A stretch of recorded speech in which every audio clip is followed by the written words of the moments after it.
Concentrate on receiving the current. Ready? Here it comes.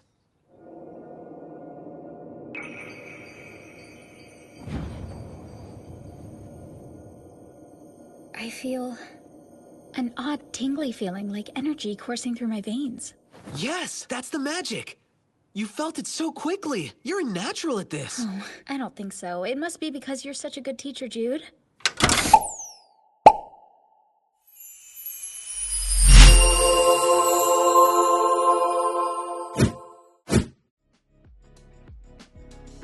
You're locked into another episode of the Analuia podcast. My name is Rebecca, and I'm sure you've noticed that I am not Josh. He will not be joining us today. He is in the background doing some technical things. Thank you, Josh, for everything that you're doing. But I am very excited to have on the show a guest that is returning. We have author M.H. Elric joining us today. So welcome to the show. Hey. Well, we are very happy to have you here today I'm sure people could tell by the title that we're going to be talking about The Saints' Magic is Omnipotent. Great show. So really excited about that. But before we get into that, I wanted to ask you about some things that are going on in your world. So, in your world, you have another book, the third book in your series, The Daughters of Tamnari, that is coming out here really soon on May 11th. So, can you tell us a little bit more about your newest book coming out?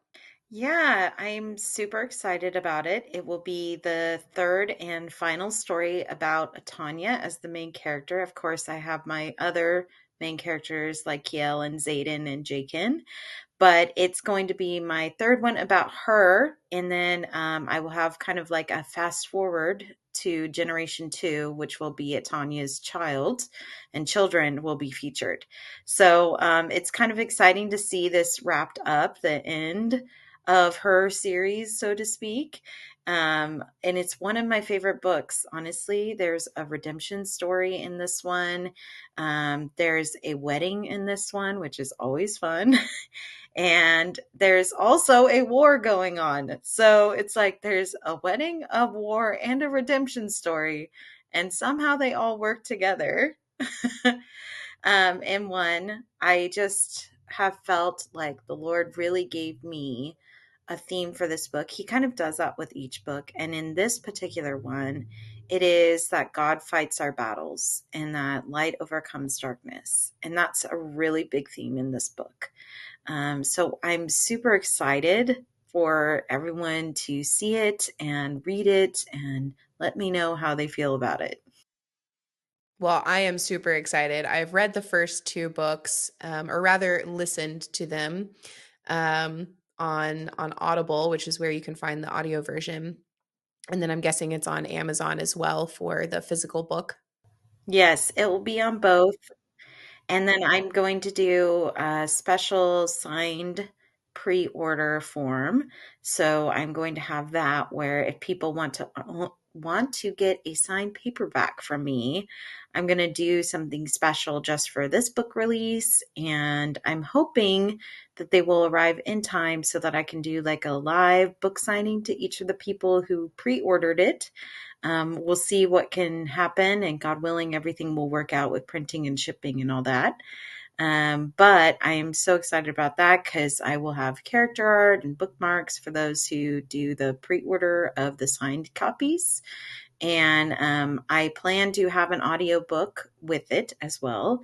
And like I said, hopefully all of it will work out and be there May 11th. And I'm just really excited to see it come together because I've been working on it. Each book usually takes me about 2 years. So it's kind of interesting to look back and think about, okay, 2 years pass and I can usually publish another one. And this one is, I feel like I get better each time I write. And so this third book I feel like will be just as exciting as the first and the second, and yet also poignant and moving. So I'm looking forward to hearing what your thoughts are on it. Yeah, I am so excited. I will definitely let you know what I think about the third one. That's really cool that you're doing something special for the third book for people who pre-order and doing the signing. I might have to get in on that. Yeah, well, that is awesome. So, um, we were talking a little bit earlier about before we started recording about books. So is there anything else that you are currently reading that you can give recommendations? I've been wanting some recommendations recently on some good, clean. Now I know there's like different definitions. One of the things we were talking about, different definitions of clean books. But yeah, what are your thoughts? What are you currently reading? What are some of your recommendations? Well, right now I'm currently reading To Kill a Mockingbird, but that's because I'm teaching that. So I have gotten a somewhat new job or like a new class where I teach 11th grade this year, American Lit. So I'm reading a lot of what the students are reading at the same time. But for my personal reading list, I read Ruthless by Candace Yamnitz. I'm not sure how I say her last name very well, but her books are really good because they're Latin inspired fantasy. They're clean and they are always interesting. Love the characters, love the Christian themes running throughout. And then I have V. Roma Burton's book. I read that right before, and she has Justified, and then I forgot what the second one is, but both of those are fantasy, and they kind of have a bit of a like biblical retelling twist. Like they have a little bit of like, if you know your Bible, you're like, hey, I recognize that story from the Bible. But if you didn't, you probably wouldn't have recognized it, still in the fantasy form. And then I absolutely loved MC Kennedy's. She wrote A Bird in the Snow, and then she has others that are like fairy tales, yet also Christian fairy tales and fantasy. And Michaela Bush also wrote like Christian fairy tales and fantasy.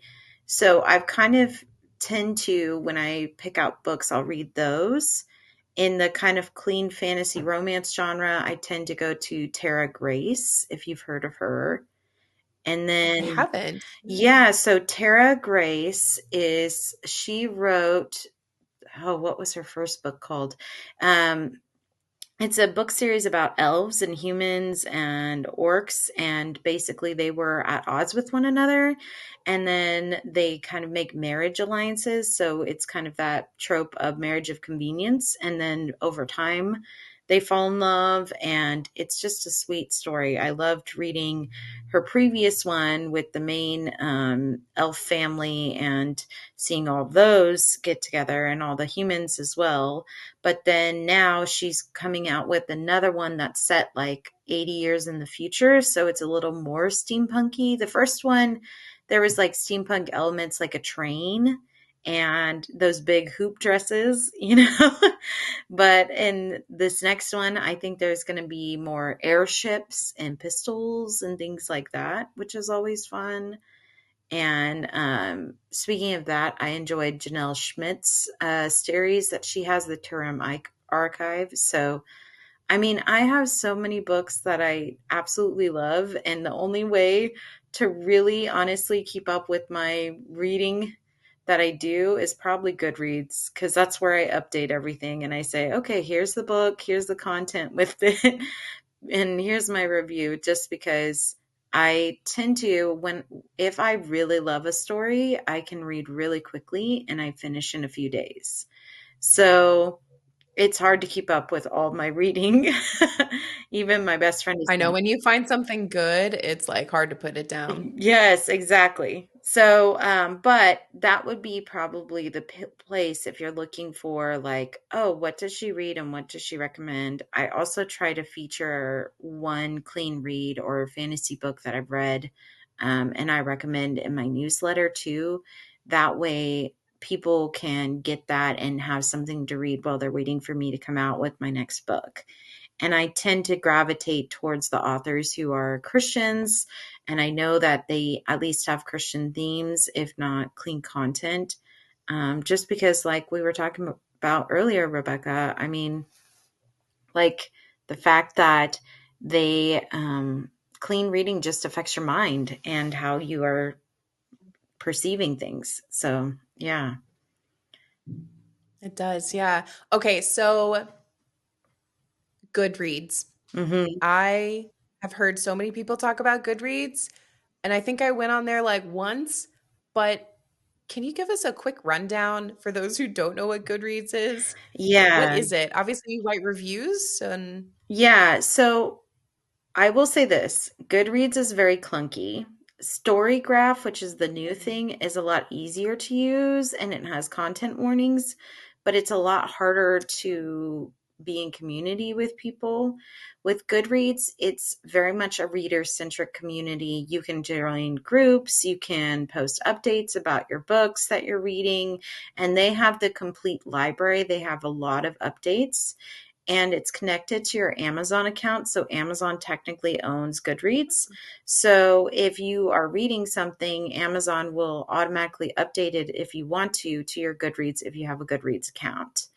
And so it's kind of connected in that way. But I will say that it's not the easiest program to use. They've gotten better, but it's never been very like, oh, sleek. Like Instagram is very sleek and so is Facebook. But Goodreads is just kind of still eclectic with people who really love books and get together and have book discussions and book groups and book reads and then rate their books and review their books. Um, I've enjoyed it just because I also keep things on what's called shelves. So, like, you can create shelves of what you want to read and then categorize them by tags and then kind of go through, like, oh, I want a steampunk book or I want a fairy tale book and look through all your, like, want to read pile. It's a really great place to look at what books you were looking at and what you would like to read. So I enjoy Goodreads a lot. I do think Storygraph, if it gets a little better and a little more popular, I think it would be awesome because Storygraph is a lot easier to use for the everyday person. But right now they don't have an author option. So on Goodreads, I can be an author and show people, hey, I wrote these books and this is what I'm reading and kind of give them updates. But on Storygraph, I haven't really figured out a way to do that yet. Although I heard if I email the administrative team, I might be able to. It's just still really new, I think. And then once it gets a little bigger, it might be more useful than Goodreads. But Goodreads is still the number one, like, reader community tool. They have discussion groups and shelves, and they have all the books and everything that you could possibly imagine on there. that's awesome. Yeah, well, thanks for that explanation because I've wondered. I've heard so many people talk about, "Oh yeah, are you on Goodreads? I do Goodreads." And I was like, I don't what is that? I'm Yeah. just not sure. So, cool. Okay. Yeah, that's really neat that you can be an author and say, like, these are the books that I wrote. And it's like social media for readers. That's what Hmm. it sounds like. It really is. It really is. So I definitely think that you should give it another shot. Try to get on there and experiment and see if you can figure it out. Some things that are really easy, and then some things you're like, why doesn't it work that way? So, but for the simple purpose of creating like a library, a digital library where you go, okay, these are the books I want to read. These are the books I've read. And these are the books that I want to read in these different categories. I think it's good for that. You don't even have to join a group Yeah. if you don't want to, you know? Yeah, that sounds really nice. I've been last year I became aware of exactly how many books I was reading and I was like, "Oh, I read how many was it?" And it was something like 42 books last year, Oh, which nice. I had never that's not normal for me. I don't think. I don't know. I just I do what I want. I don't know. You just read what you want. so, so yeah, but I was like, whoa, maybe I should take a look at this. What am I reading? How many things have I read? Just to be curious. So it'd be nice to have like a digital place to keep all of that. This year so far, I've kept a note open on my phone and I'm literally just keeping a list. Oh, wow. But I'm like, Yeah. oh, it'd be nice to know like what date I've finished these things. Mm-hmm. Um, And Goodreads so can yeah, do I know. it for you. They could keep track of all of that for you. Yeah. They keep track of the dates, they keep track of what you read, and then you can also set like a reading goal. Now, I always say don't put pressure on yourself to read like 100 books or something like that. I always do like a reasonable Yeah. amount. I look at what I read last year. So you said you read 40 books, and I go, maybe I could read 5 more this year, something like that. And so I try to do that for myself because I figured that's a reasonable goal, not 100. And then at the end of the year, it will tell you if you met your goal. It will review your entire year of books that you've read. It will tell you which book you is like the highest review or looks or views or whatever you got. It will give you like all that information. So what you're doing on your phone, Goodreads will do for you. That's so cool. Yeah. Okay. I may have to start being on Goodreads.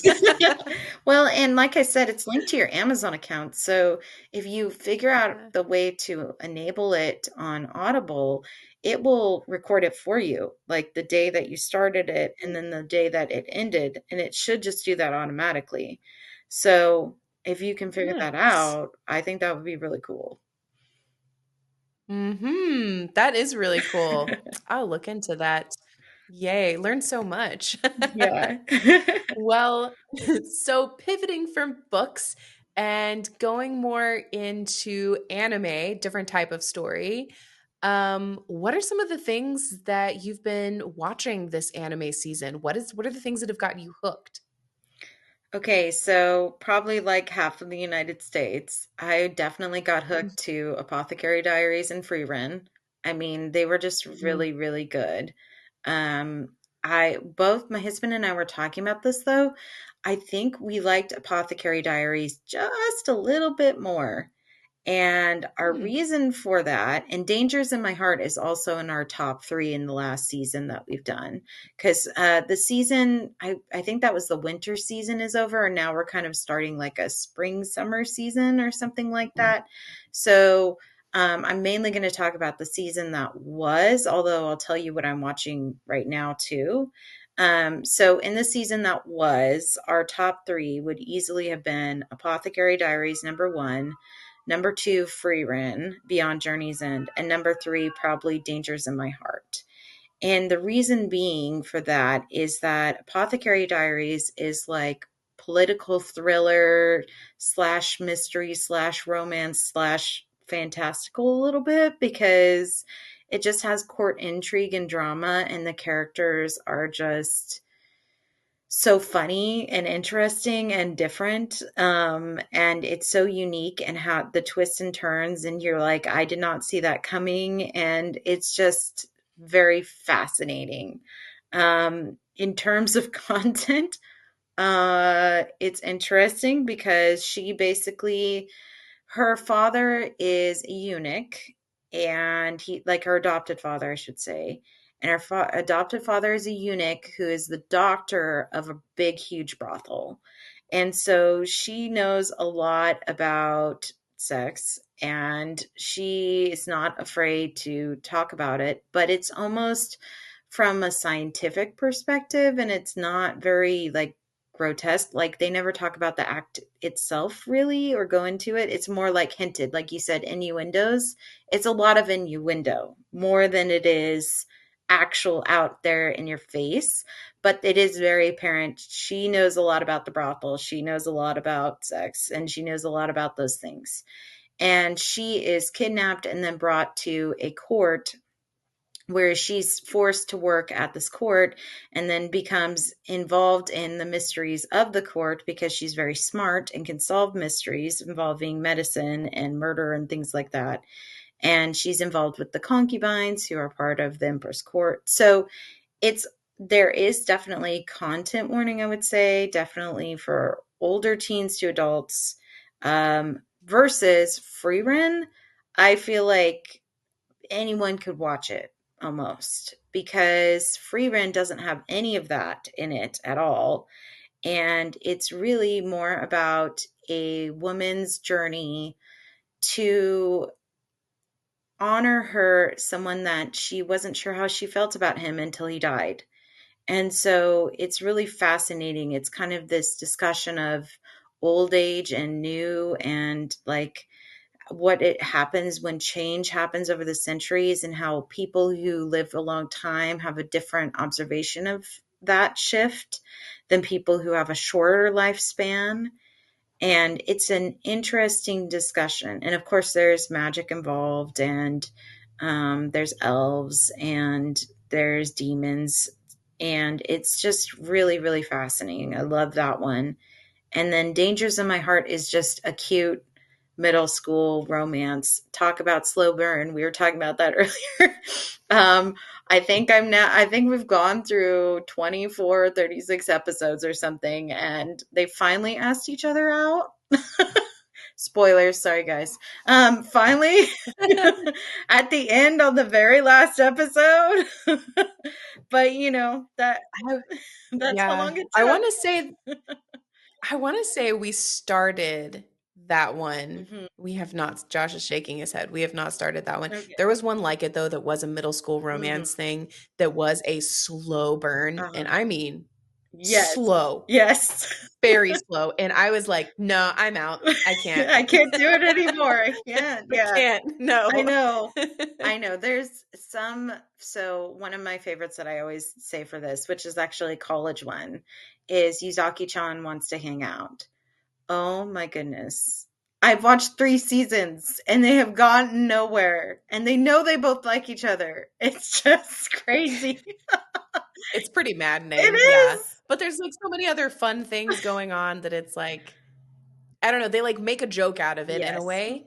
So Yeah. it's like it's not just like simmering under the surface. Right. It's like pretty obvious to everyone, including them. Yes. It's like a oh my gosh, Love is War, Oh, yes. Oh, Kageyama, Love is goodness. War. Yeah.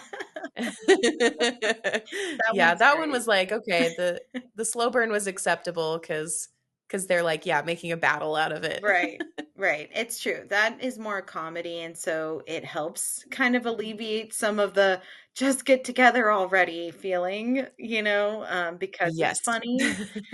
But yeah, there's definitely been moments in that one where I was just like, guys, we're at season 3. Surely we'll get somewhere. But no, disappointments abound. But as for what I'm currently watching is the new Spice and Wolf reboot. I just watched that. We watched this one that's called like The Demon King and His Elf Bride, but it's not about a demon. And so it's very, and I'm not sure about that one. I'll be honest. I was like, okay, maybe, because it reminded me of, there's this one that's called like, I've giving the crash course on naughtiness to the disgraced noble lady or something like that. And his version of what naughtiness is like eating chocolate at 10 p.m. And it's really, That's it funny. is Okay, I did funny. not expect that. I was like, what's gonna happen? I know, because Okay. that's what I mean. I'm like, you're like, the title, man, that does not sound good. And then someone said, no, I promise, like the naughtiness is clean. Like they told me it's not what you think. And then I watched it, and it's this like sweet, slow burn romance between this guy who's considered a evil sorcerer and this girl who was disgraced by her family for really dumb reasons. And then him trying to teach her how to like live in the world because she's very innocent and naive, and just helping her experience things like chocolate and going to the zoo and like all these things that he says are naughty, but you're all like, that's not that's not That's that's not what it is. So I think your definition of naughty needs to change. Yes, I think it does. And then I'm like, is this a Japanese to English error? Like, someone just Yeah, sometimes. yeah, because it's the same thing with the demon king and the elf bride thing. I'm like, he's not a demon. He's literally a sorcerer is what they call him. And Mhm. I really sometimes I wonder about the translations, but yeah, on that one I'm less sure. And then I started this other one, which is like Forbidden Deductions with this guy, and I forgot what his name is, but it's actually pretty fascinating, and that's more of a murder mystery show. So that one's Yeah, it sounds like it with the yeah, deductions. Okay. yeah, and so I've enjoyed that so far. But yeah, it's definitely this season before we get to My Hero Academia, which is coming out with the new season I think in May. I'm like in my in between time, I feel like for a lot of the stuff I want to see like Demon Slayer and My Hero Academia and other shows. So, what about you guys? What Yeah, it does kind of feel like yeah, it does feel like the in-between sort of time. Yeah, waiting for those to come out. My Hero Academia and Demon Slayer, definitely. yeah. Yeah, so we've been watching Free Ren was awesome. Mhm. Loved Free Ren. It's such a like I don't know, like lo-fi vibes. Mhm. Yeah. That's just what I think of. Yeah. Like, there's no lo-fi in it, but, like, I don't know, that's the vibe that it's given off. But it's so good. And then, Delicious in Dungeon, we've also been watching that one on Netflix. It kind of has a, similar vibe, I guess. Though actually, it's more of like the campfire cooking, Yeah, I remember uh that one. Mhm. whatever the full name of that Yeah, is. Yeah. That one was so good. Josh wasn't about it, but I really I liked liked it. it, yeah. It was Yeah, good. it's just comfortable, it's Um, comforting, and it's not very, like, yeah. intense, yeah. Yeah, it's just kind of like a cozy anime. There you go. Cozy anime. That should be a I'm sure it is a legit, genre, but um yeah, so those are the things. And then we just recently started watching Blue Exorcist. This was just like a couple of days ago we started watching it. Um, and that one was good. We really enjoyed that one. The first couple episodes, anyway. And then we started watching. Oh, I think it's called Mashley. Oh, yes, that Is what we one. started. Yeah, Mashal. Hmm. It's basically Oh, Mashal. Okay. yeah, basically just that whole show is a comedy. It has a Yes, story, it does, but it doesn't take itself seriously, and as a viewer, you shouldn't take itself seriously. Yeah, my husband and I watch that exactly. show, and I swear I start laughing, like, the entire time. It's just so ridiculous, everything about it. It is. It is. But Yeah, we knew it. We were like, okay, we're hooked from the first episode when he breaks the door off the handle. yeah. He was like, I didn't know if it was push or pull. We were like, okay. Yeah, And that just continues through the whole his so addiction to cream funny. puffs, it's just like Yeah. don't know what this Like, is. Yeah, it's a fun show. uh, That's definitely a if you wanna laugh and have fun and not take it seriously, it's a great show. What's hilarious is when I first saw it, I was like, "What is this, Harry Potter done wrong?" Like, you know? yeah. And It's very much Harry Potter. Like, that's definitely source material. It's so, so close, but like different enough, I mhm. think. Yeah. Different enough. It is very different. It's still a magical school, and they're still trying to be basically like wizards, and wizards are superior, in that way. But other than that, no. There's nothing else very similar. Although there is a evil bad Yeah. guy, which I don't know how far you guys are in, but I think we're all caught up okay. from what's come out so far. The dub anyway, not the sub. Hmm. But yeah, we got into when he first. I think it's episode 2 when he gets into the school. There's this character that's got blonde hair, and I'm like, oh, okay, Malfoy. Totally. That's who you are, Draco. But yeah, it's kind of that makes it kind of fun though, I Yeah, think, to know kind of what's going on. yeah. But man. It's Anyway, well, so now that we've discussed all things literature and anime, I think it's about time that we get into our main topic today, which is the saint's magic is omnipotent. So, Marie, you actually brought this up and said that you wanted to talk about this show. What was it about the show that really drew you to wanting to have a discussion? honestly, it was the themes of the show. Say just has, I think I'm saying her name right. Um, is she just can I can relate to her a lot. She struggles with identity and worth, and those are big themes that I incorporate in my own books. So I felt like this show was just right for what I want to talk about and celebrate around my book release. But also, just I love the sweet romance. I love how she kind of comes into her own and slowly starts to develop her own powers. And I felt like there was so much that we can talk about with this particular show.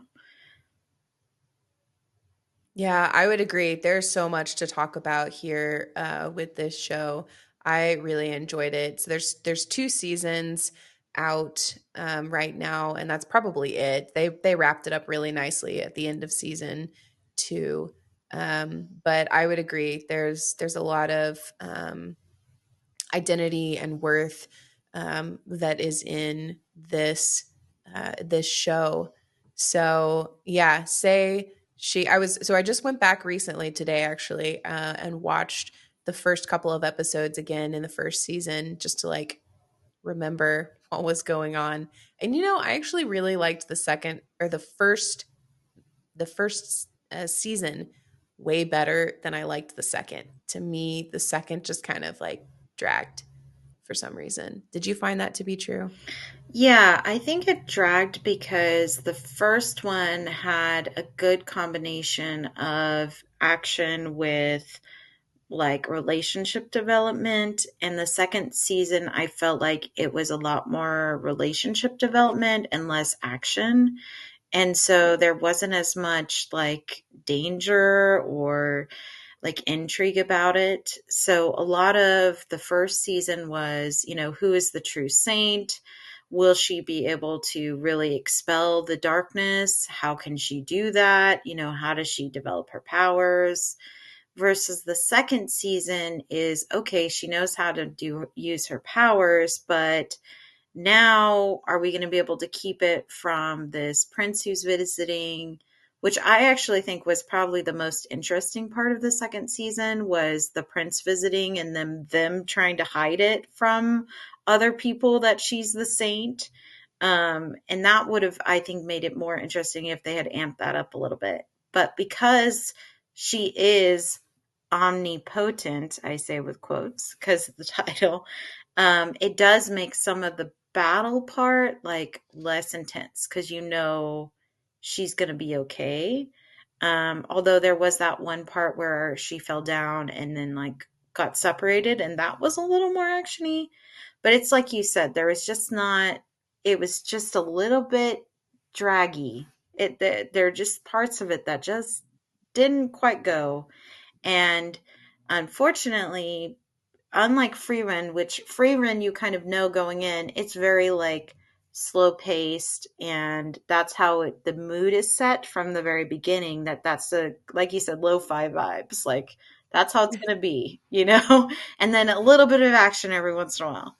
Versus Saints Magic is set that tone of, no, we're going to go like fast paced action fantasy kind of.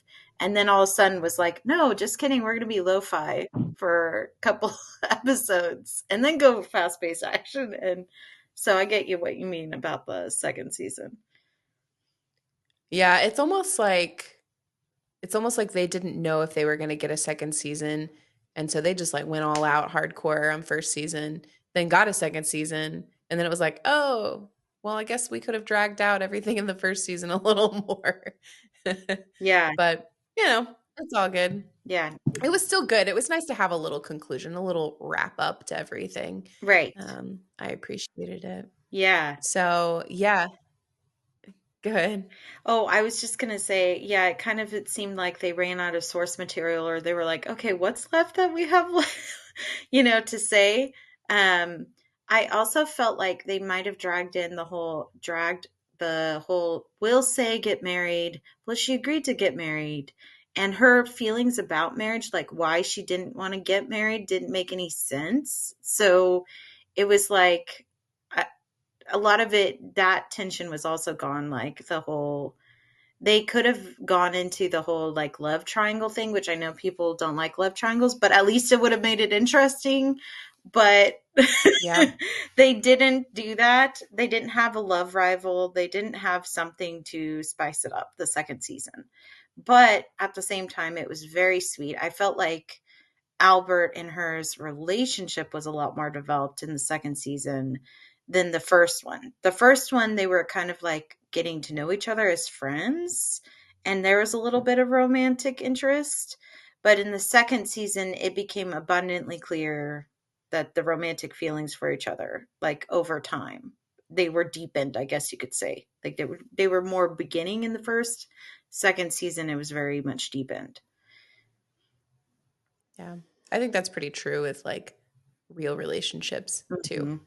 Is that it just takes a while. It takes a while to get to know somebody. Um, for sure. Yeah, yeah. um, so I know one of the big topics that you really wanted to discuss, which you mentioned earlier, was worth and identity. And Say definitely has a lot of that in particularly the first season, where she doubts if she's um, even the saint. And she goes through a pretty, well, not pretty, it was a very traumatic experience of being ripped out of her own world, Mhm. and then when she gets there is completely ignored by the prince of the world, who immediately goes to the other girl who is really pretty and is just completely, she's really ignored. That's hurtful. That's really hurtful. No matter who you are, that's like, okay, but I'm here too. Just because I'm plain doesn't mean, you know, Yeah, I'm not worthy, I guess. yeah. And I Um, think that's why I understood her very well, is because as a young woman, I had a female friend who it seemed like all the boys in my class liked her. Like, and I agreed she's very beautiful, still to this day, very beautiful woman. But it's like you do realize there's more than just her. Like, there's other options for you. And I now realize that God was protecting me from relationships that I didn't really need at the time. But I do understand what it would be like to be, say, where you're like, really? You're just rejecting me. You're not even looking past the surface at who I really am on the inside. And so she definitely has a very like mousy personality, I would say, wallflowery, or, kind of at the beginning where she's like, well, yeah, of course he wouldn't choose me because of course I'm not pretty. And it's not really, if I remember correctly, it's not really until she saves Hawk's contingent that she's like, oh, maybe I should be someone like, maybe I can be beautiful. Maybe, there is more to me. And that's when she actually starts trying to dress up by, healing her eyes and wearing makeup and things like that. And it's not saying that you have to have those things to be beautiful. It's more just like saying that she's finally embracing who she was slowly, and slowly realizing, oh, I can have a purpose in this world. I can pursue herbs and medicine, and I am good at my job, because she does have people who come along and they're like, we're sorry about how the prince treated you. He should not have treated you that way. You're still an honored guest. Let's see what we could do for you. Let's see how you could fit into this world. You can't go back to your old world. So let's see what we can do. And then they kind of welcome her and praise her for what work she has done and recognize her. And I think all of us are looking for that kind of recognition of who we truly are and who God created us to be. Yeah, I would definitely say that's true. Everyone is looking to within themselves to find something that is worthy, and very existential. I say it like that because in class right now, I'm studying existential theory and Gestalt theory, which is they're very similar. Um, so, um, but yeah, it's that those questions of life of like, who am I in the world? What do I have to offer? And that's what Say is wondering. Well, what can I offer? She spends the first like week or two, 2 weeks maybe, just sitting in the palace, like, all right, well, like, what now? What do I do? And yeah, she ends up finding the herbs and is really excited and gets connected with um, the apothecary Yeah, his school. It's name, not a school, but Johann. workshop. Johann is his name, Mm. Valdek. He's the director and head researcher of the Medicinal Flora Research Institute, which is Oh, basically like an herbalist. They essentially are almost like pharmacists, I guess could say. They make medicines for the entire kingdom. So they make potions that will heal people. Um, and so he kind of is, yeah, he's like one of the first people to recognize, oh, she could help us. She could be useful, and welcoming her in to that facility and getting her connected with the people there. mhm. Yeah, yeah. And she, yeah, like you said, she slowly starts to realize that she could be someone more, that she is valuable. And it's really cool to see her journey of self-worth go through and really start to take shape as she goes. And I love too, I know this is a bit of a spoiler, but like the first season is all a question of well, how, or a big question anyway, is how does she perform the, I forget what it's called, the saints something purification, if you will. It has another name, but how does she do that? And come to find out towards the end that it's love. Mm-hmm. Love is how she purifies. And it's the love inside of her, which is very biblical themes here, Mm-hmm. very biblical. Um, and that's where her worth comes from, is from the love that she has from on the inside, and she touches all of these people's lives and changes them with the love and the magic that she has inside of her. And yeah, over time she slowly starts to believe it herself. And it was really beautiful to watch her journey. Yeah, and it was really amazing when she was trying to figure out how to use her saintly powers. And I can't remember if that was like after they recognized her as the true saint, because the idea was, of course, that they brought these girls in and they thought they only wanted one.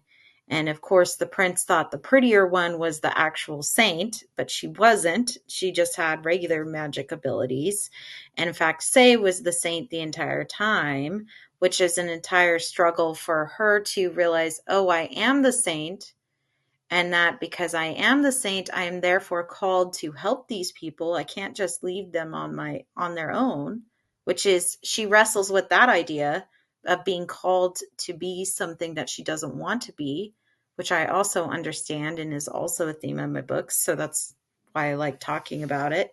Um, and then when she realizes, okay, I am the saint and I will be able to do this, she just then she figures out, goes to that woman and is like, okay, how do I master this ability? And finds out that it's love. And the cool thing is, I think if I remember the story correctly, the reason she figured it out is because the other saint that had been generations ago that did that it was like the love for her sibling, I think. I don't think it was a romantic love. It was a familial love that made her purify the crops and grow them back. And I thought that was so neat that it's like, it's not just romantic love, but it's that kind of, like you said, that deeper love, that universal love that is the power of her purification. And so it was so cool how that worked.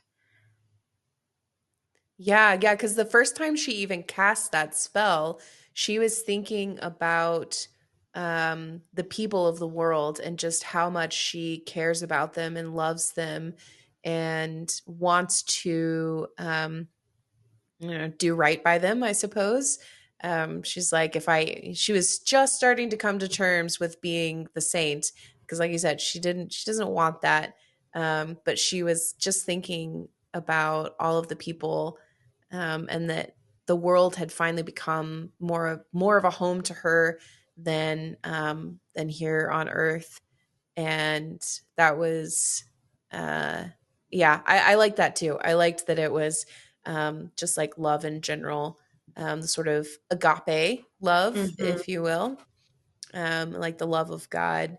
Yeah, I really liked that's what her powers ultimately was at the bottom of, or the origin, if you will, because it felt very much like Holy Spirit manifesting in our lives and affecting the people around us. I know she's a very obviously she has her flaws and quirks, but I don't know, she is very compassionate, kind, understanding, slow to anger, slow to judge, and I really appreciate about Say's character in general. Yeah, absolutely. And I feel like she does the right thing. And I love how Lady Ashley is her friend. Like she makes friends with this noblewoman, and Lady Ashley kind of teaches her the ways of their world, because obviously in their world you can't be as forward with gentlemen. You have to wear certain things. And it's like she takes it all well. She's not very like, no, I insist on being independent and in my way, which is very, Disney like. But in this case, Say is like, this is the world I have to live in now. So I have to learn the way that they do things.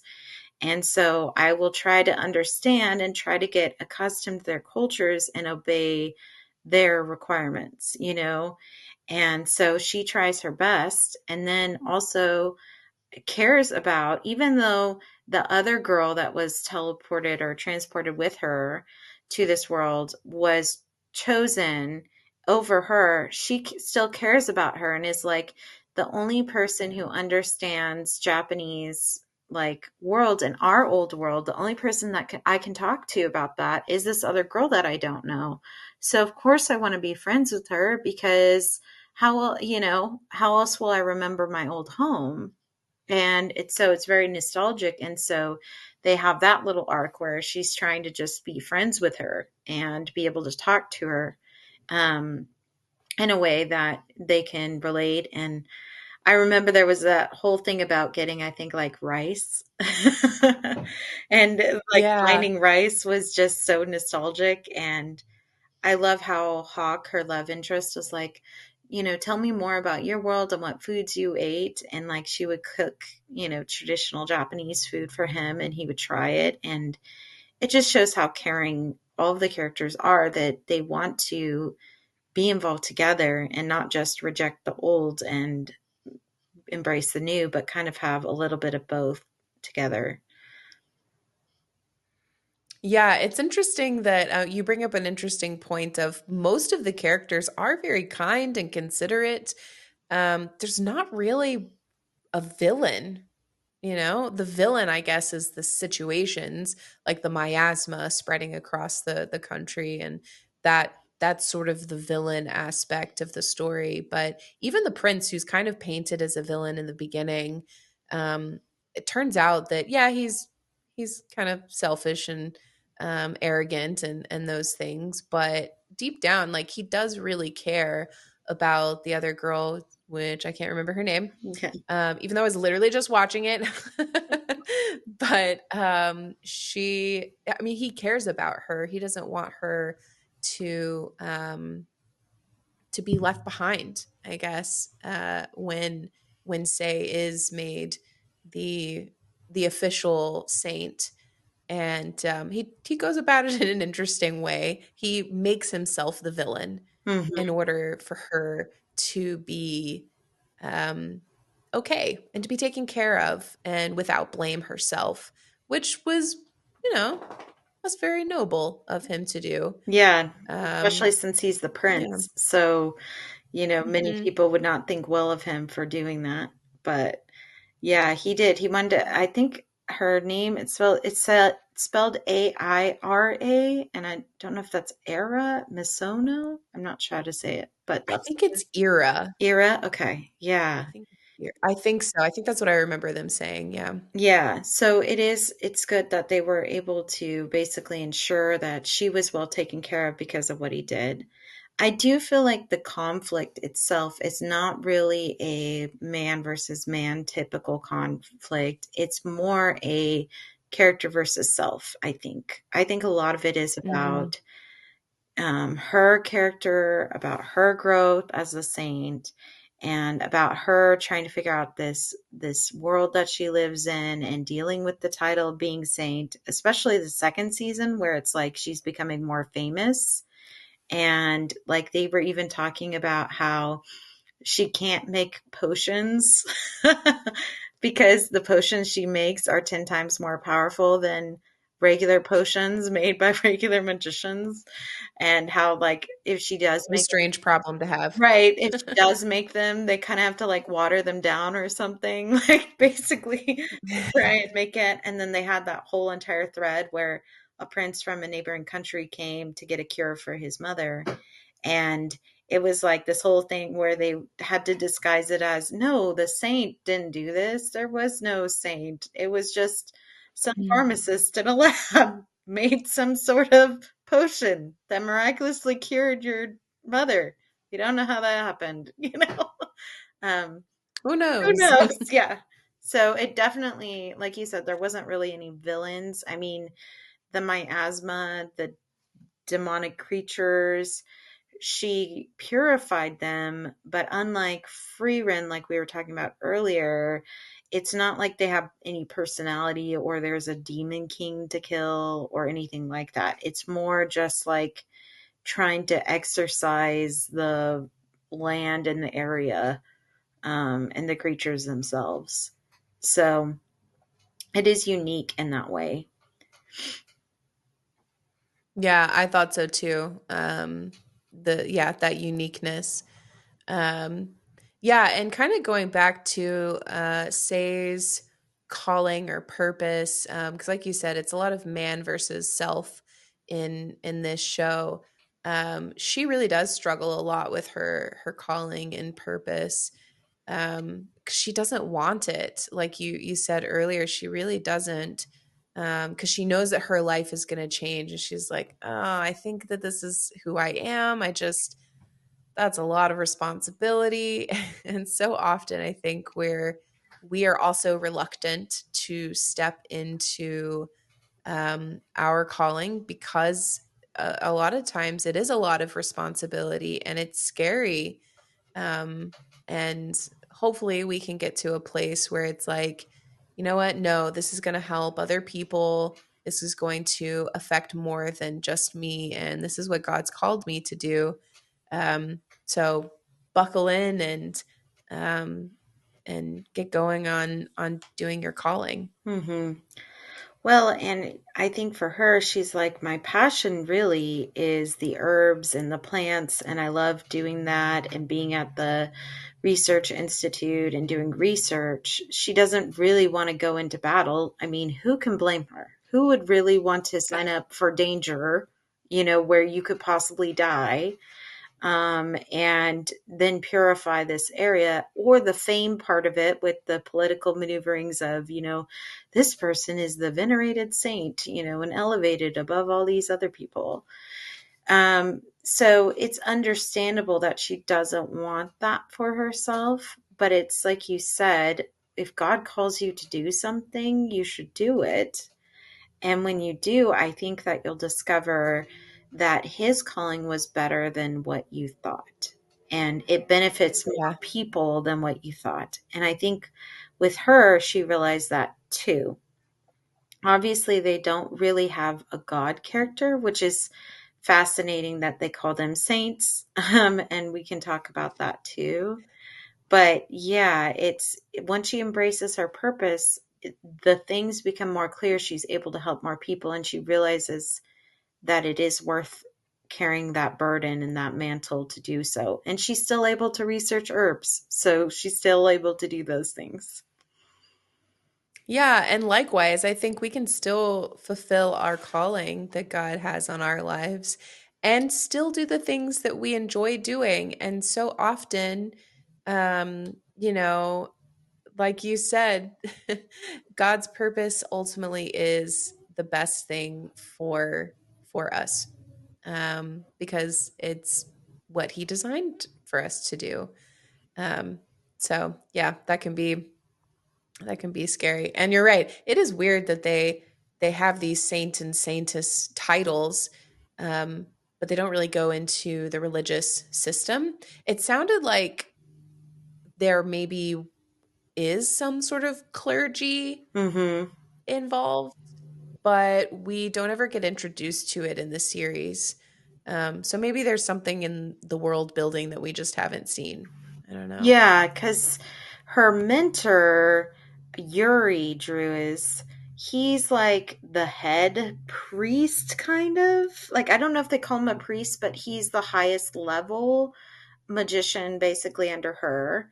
And he, You're talking about the Grand Magus? yeah, Grand Magus. I was like, I don't know That is if it? they call him really a priest, but he wears kind of Yeah, like the same livery, like it's a white he robe does. and it's like has crosses on it and it's kind of very like church like, but not. And it is very interesting how Japanese culture will co opt these titles like saint, but then have no clue what that actually means in Christianity, really.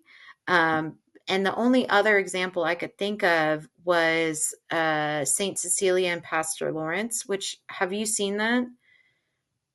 No, I think either you or somebody else was talking about it on the show, and yeah, I don't think we haven't watched that one. It's really cute and it's very clean. So I highly recommend it. It's like this in that way.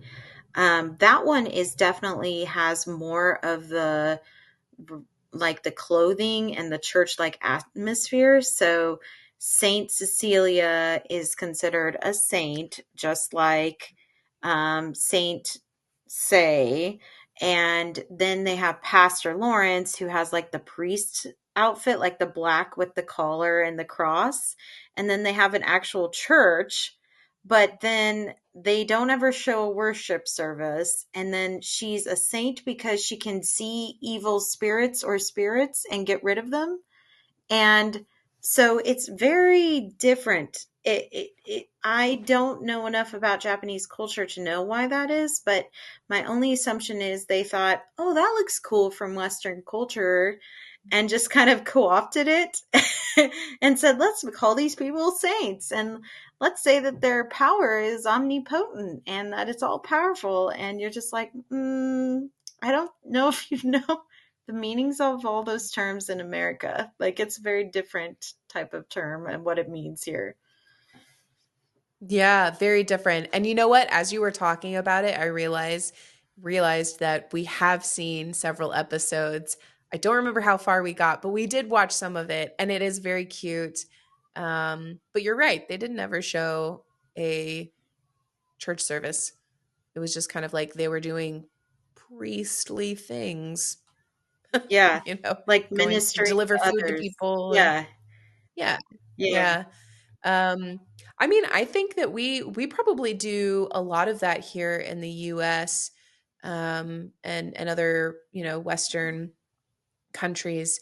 uh, you know, taking themes, Eastern sort of themes, and bringing it into our culture without really knowing what they are. Mm-hmm. So it kind of it goes both ways. But yeah, I think you're probably right. They don't quite know exactly what's going on there. Um, like, I have no idea if this is true, but I don't know. It kind of reminds me of like we see samurai and we're like, oh, cool fighter, Yeah. that's awesome. And then there's probably a lot more significance to the samurai than we know because that's not a part of our culture that we really discuss. Um, so yeah, Yeah. I can definitely see how that. It's kind of like I had a friend who was a Japanese international student when I was in high school, and she had this t-shirt and it said one egg, one basket. And it didn't make any sense. It's like one egg, one basket. Oh, they're trying to say don't put all your eggs in one basket, is what the t-shirt was trying to say. But because it was Oh. from Japan, they didn't translate it right. So it said one egg, one basket, and showed a basket with an egg. And so it didn't make any sense whatsoever. But we do the same exact thing. We'll buy things with Japanese letters or Chinese letters on them, and we have no idea what they mean. They could be saying like pig flies. Like, we don't know. And so That's so true. Yeah, we don't. I can't get on them too much for not really knowing what a saint truly is and just calling it that because it sounds cool. And then bringing in iconography like crosses and, European style priest clothing and thinking that means, oh, yes, that's what this means. And that's how it's supposed to be. And kind of incorporating them together. Um, but I do find it interesting because they said that her power is omnipotent in the show. And it's fascinating because omnipotent, as we both know, means all powerful. And her power is super powerful and it does exorcise demons or evil or whatever that miasma is. But I don't know if I would consider it all powerful. Yeah, I would agree. Yeah, omnipotent? No, maybe very potent. Yeah. Because it's at 1.5, Yes. right? It's like 1.5 times more potent. So yeah, like it is more potent, but yeah, omnipotent. I don't know that omni anything is very, very deity like.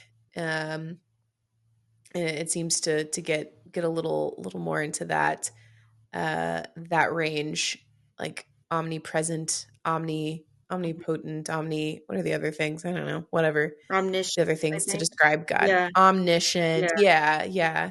Omnipresent. Yes. Mhm. And that's why it's interesting to me because she is very powerful. She can exercise a whole entire miasma field. She can make potions that are way more powerful than anybody else in the entire country. But her power is limited to healing and anything related to healing.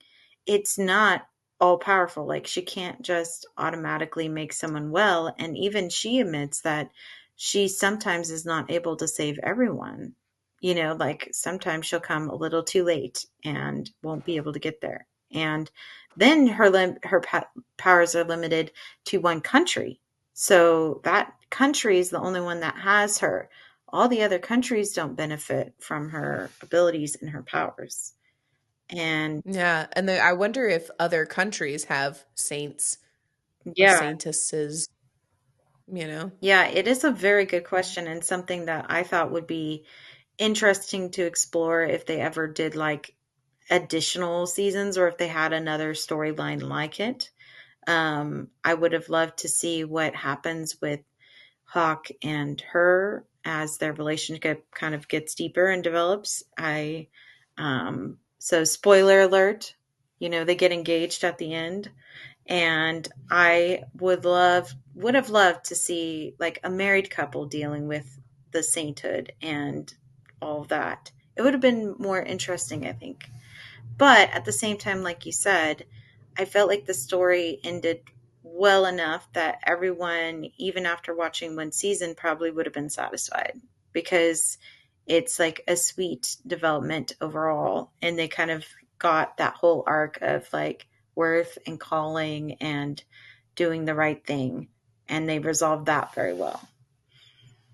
They did. Yeah. So I know we're kind of starting our descent in our conversation here. But I definitely did want to talk about the romance aspect of the show because that's such a big part of it. We've talked a lot about it already. But you had some really interesting points to bring up. So talk a little bit about the romantic love interest between Hawk and Say. So mainly like their courtship is definitely the definition of First Corinthians 13. Hawk is patient, kind, caring. He supports her goals, protects her, seeks to truly understand her. He does not bend to pressure to marry her right away, but instead comes to help her accept the idea of marriage. And even just her, like, he does not judge her based on her looks. He looks on the inside from the very beginning and sees her as she truly is. Even like there was a little bit of a misunderstanding with two different characters, especially in season 2 with the love interest part of it, with Yuri and then also with Johan, her boss, technically. Both of them, according to the court, were like expected to be potential love interests or suitors towards Say. And Hawk doesn't necessarily rush right away to assumptions when misunderstandings about abound. Like I think Yuri took Say to an opera or something like that, and everyone speculated, "Oh, they're together. Don't you see how quick how they're talking to each other?" And come to find out they were talking about some kind of magic thing, and she didn't even watch the entire opera at all.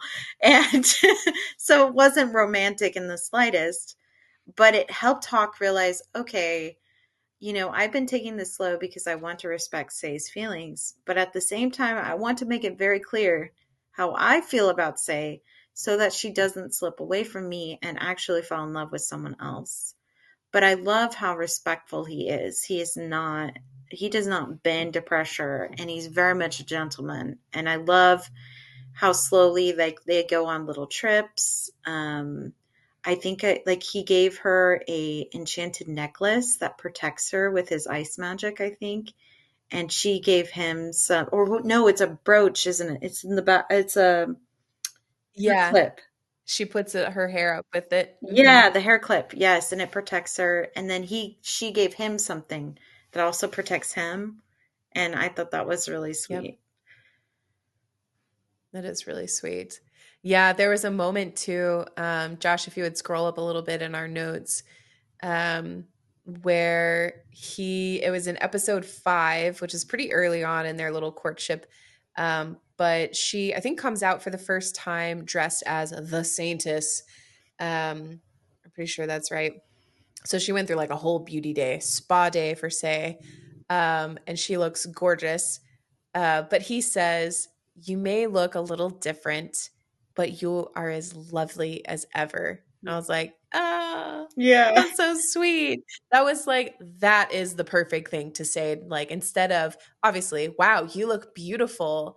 That's still a good thing to say. But this like acknowledged that she always is lovely and beautiful, but like today is also really special. Hmm. Um, I was just like, wow, okay. Take note, men. Yeah. So true. Yeah. He honors her, cherishes her, and wants to protect her. And that's really the best things about him. Um, and it's so funny because from the very beginning, Johan, I believe, yes, Johan, he wanted um, them to be together, like to be an item. He kind of was like pushing Say and Hawk together a little bit, like like a matchmaker. And yet, it was just hilarious to watch him kind of say, "Hey, I think you guys will like each other. I think you're good for each other, and you should definitely try this." And he even tests Say later in season 2 and says, like, "Would you just marry me to get it over with?" Like to basically get the pressure off your back to get married because everyone is pressuring her to get married. And she's like shocked at first and then like, "You're not serious, are you?" Like I'm not going to marry you. I would not want to marry basically for that reason, for convenience. Um, but it was interesting because the show was different in that they didn't have that love rival like I talked about when we were evaluating the show. Usually most romance animes that you watch has at least one love rival that is usually the poor childhood friend who's been the friend since forever and loved this person from afar from forever and then is rejected for whatever reason. But in this case, they just continued to support Hawk and Say's relationship and have it slowly build over time. Yeah, it did seem to me in the second season that Johann, when he said about, would you marry me for convenience? It kind of seemed like he was a little serious in that, like, he would he would be okay with that arrangement because he really liked her. Maybe not like in a full romantic sense, but I don't think he would have been okay for her to not be that way either. So it's like they were trying to do a triangle situation. The Grand Magus definitely was like, "Pff, don't even worry about Yeah. him. He's just all about magic and you're powerful and I want to learn from you." Yeah. There's like not a romantic bone in his body. No, I know. When I was discussing with my husband, I said, I wondered. So I'm glad you mentioned that because I was like, was he serious, when he proposed? Because it did seem like a little bit, but it just wasn't enough to convince me.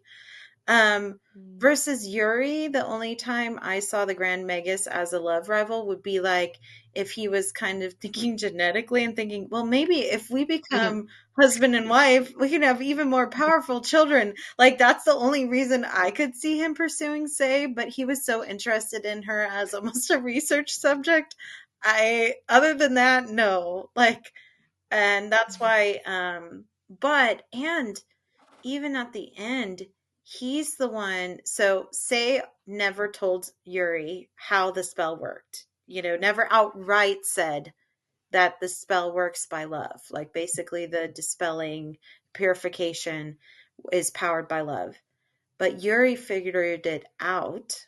The Grand Magus figured it out because at the very end, he whispers something to Hawk and basically tells him that the spell is powered by love.